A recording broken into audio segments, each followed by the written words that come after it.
Welcome to beginner friends. అందరికీ నమస్కారం. ఓం నమో భగవతే వాసుదేవాయ. ఓం నమో భగవతే వాసుదేవాయ.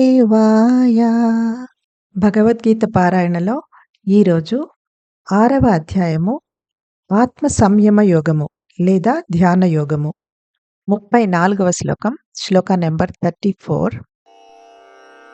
చంచలం హి మనః కృష్ణ ప్రమాధి బలవదృఢం తస్యాహం నిగ్రహం మన్యే వాయోరివ సుదుష్కరం.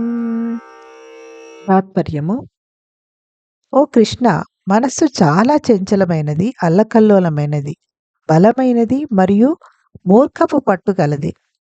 దీనిని నిగ్రహించటం వీచే గాలిని నియంత్రించటం కన్నా ఎక్కువ కష్టంగా అనిపిస్తున్నది. చికాకు పెట్టే మనస్సు గురించి వివరించేటప్పుడు అర్జునుడు మన అందరి తరఫున మాట్లాడుతున్నాడు. అది చంచలమైనది ఎందుకంటే అది ఒక విషయం నుండి మరో విషయానికి ఎన్నో దిశలలో పరిభ్రమిస్తూనే ఉంటుంది. అది అల్లకల్లోలమైనది ఎందుకంటే ద్వేషము, కోపము, కామము, లోభం, ఈర్ష, ఆందోళన, భయం, మమకారాసక్తి వంటి వాటితో ఒక వ్యక్తి అంతఃకరణలో ఉపద్రవాలు సృష్టిస్తుంది. అది బలమైనది ఎందుకంటే తన శక్తివంతమైన అలలచే బుద్ధిని వశపరుచుకొని విచక్షణా శక్తిని నాశనం చేస్తుంది. మనస్సు అనేది మొండిది, మూర్ఖమైనది కూడా ఎందుకంటే బుద్ధికే వ్యాకులత కలిగేటట్టు అది ఒక హానికర ఆలోచనను పట్టుకుంటే దానిని వదిలివేయటానికి ఒప్పుకోదు. దానినే పదే పదే చింతన చేస్తూనే ఉంటుంది. ఈ విధంగా మనస్సు యొక్క హానికరమైన లక్షణాలను వివరిస్తూ అర్జునుడు మనస్సును నిగ్రహించటం అనేది వీచే గాలిని నిగ్రహించటం కన్నా కష్టమైనది అని ప్రకటిస్తున్నాడు. ఇది ఒక బలమైన ఉపమానం ఎందుకంటే ఎవరూ కూడా ఆకాశంలోని బ్రహ్మాండమైన గాలిని నిగ్రహించటాన్ని ఊహించలేరు. ఈ శ్లోకంలో అర్జునుడు భగవంతుణ్ణి కృష్ణ అని సంబోధించాడు. కృష్ణ అన్న పదానికి అర్థం కర్షతి యోగీనాం పరమహంసానాం చేతాంసి ఇతి కృష్ణః. అంటే దృఢ చిత్తము గల యోగుల, పరమహంసల మనస్సులను కూడా బలవంతంగానైనా ఆకర్షించేవాడే కృష్ణుడు. అంటే అర్జునుడు ఈ విధంగా తన చంచలమైన, అల్లకల్లోలమైన, బలమైన మరియు మూర్ఖపు పట్టుగల మనస్సును కూడా శ్రీకృష్ణ పరమాత్మ ఆకర్షించాలి అని ఆశిస్తున్నాడు. Meaning of the shloka is: O Krishna, the mind is very restless, turbulent, strong and obstinate. It appears to me that it is more difficult to control the mind than controlling the wind. Arjuna speaks for us all when he describes this troublesome mind.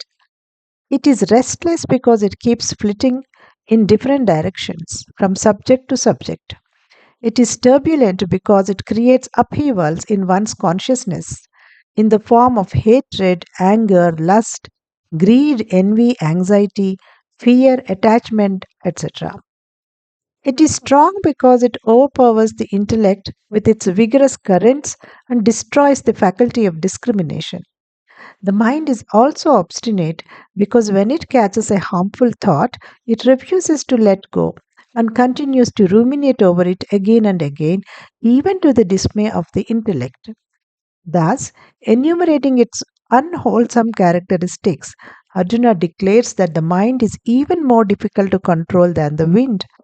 It's a powerful analogy, for no one can ever think of controlling the mighty wind in the sky.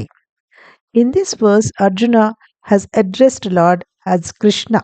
The word Krishna means Karshati Yoginat Paramahamsam Chetansi iti Krishna. Krishna is he who forcefully attracts the minds of even the most powerfully minded yogis and Paramahamsas. Arjuna is thus hoping that Krishna should also attract his restless, turbulent, strong and obstinate mind. Om Namo Bhagavate Vasudevaya.